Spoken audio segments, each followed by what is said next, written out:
cimetière de Romilly pour mettre le gerbe de fleurs sur la tombe d'Henri Millet, qui fut un des premiers, on dit pas le premier, un des premiers maires ouvriers de France en 1895.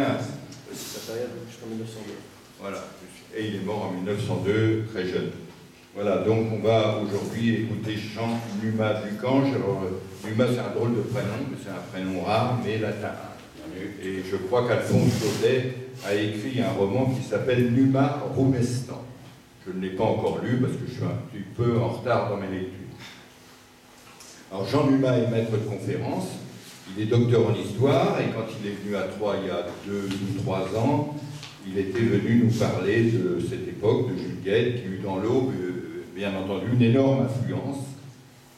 Donc la preuve, cet hommage qui a été rendu cet après-midi à Henri Millet, qui a été un guédiste, avec aussi un autre Troyen qui s'appelait Étienne Pédron, dont on a parlé lors de notre Assemblée Générale de la semaine dernière.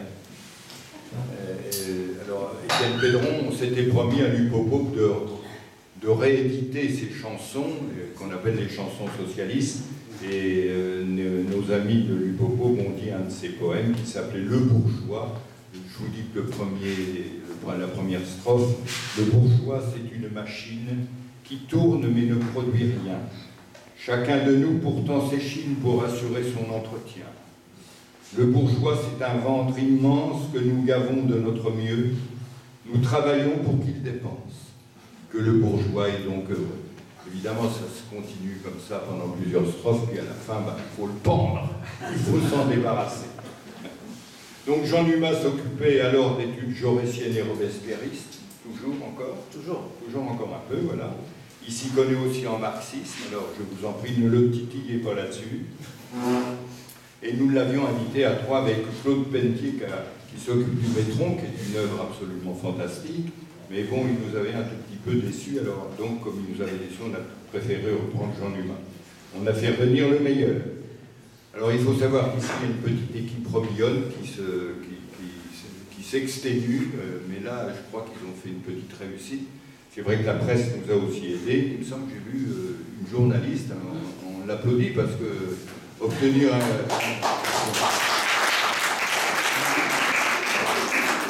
Ça, c'est pour que l'article soit bon. Et on a arraché un bel article à la presse la dernière fois. Oui, alors vous ne m'avez pas écouté là pour les... Tout à l'heure, il faut le rallumer. Et pas maintenant. Alors, les petites équipes, c'est les frères, c'est monsieur et madame Lenné, c'est Yves Lévesque, c'est Daniel Jourdain, et puis d'autres s'ils peuvent aider.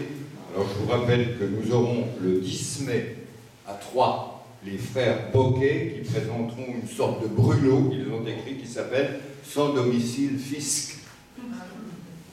Vous en avez entendu parler. Ils sont passés souvent à la radio. On ne parle plus d'eux, mais nous, on va les bien parler. Et puis, nous aurons aussi Serge Derouette, qui viendra pour nous parler ici de l'abbé Mélier. L'abbé Mélier, c'était un curé extraordinaire qui avait inventé l'athéisme. Et il reviendra à Troyes nous parler de l'utopie de Thomas More. Voilà. Et j'ai eu d'ailleurs hier la surprise au bureau du théâtre de la Madeleine d'apprendre que Pierre Imbert, son directeur, avait programmé une pièce belge qui s'appelle Le curé Mélier. Donc au théâtre de la Madeleine, cette pièce sera donnée. C'est d'ailleurs grâce à Serge Derouette qui est venu un petit peu parler à notre ami Pierre Imbert. Voilà, merci à tous. On va passer la parole à Jean Numa. Tu n'as pas peur, hein? Non.